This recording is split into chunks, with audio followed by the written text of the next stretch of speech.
Hello everyone, আজকে আবারও একটা বিয়েবাড়ির ভিডিও নিয়ে চলে আসলাম।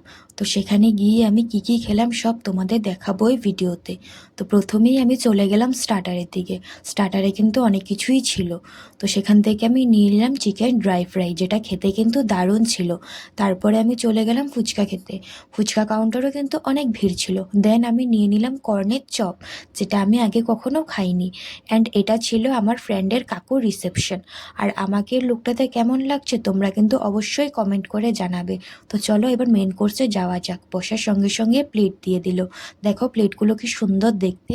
তো প্রথমেই প্লেটে দিয়ে দিল সাদা ভাত, ডাল অ্যান্ড ভাজা। তো লেবু মেখে খেতে না খেতে প্লেটে পড়ে গেল গরম গরম পনির তরকারি। তারপরে দিয়ে গেল কচু পাতা দিয়ে চিংড়ি মাছ। এগুলো খেয়ে শেষ করতে না করতে দিয়ে গেল মাছ। মাছটা কিন্তু ভালোই ছিল খেতে। তারপরে দিয়ে গেল ফ্রাইড রাইস অ্যান্ড মাটন কষা। মাটনটা কিন্তু দারুণ ছিল খেতে, মুখে দেওয়ার সঙ্গে সঙ্গে গলে গেছে। তারপরে দিয়ে গেল চাটনি, যেটা আমি খাই না। অ্যান্ড লাস্টে দিয়ে গেল ঘিয়ে ভাজা মিষ্টি। তো আজকের ভিডিওটা এতটুকুই। দেখা হচ্ছে নেক্সট ভিডিওতে। টাটা।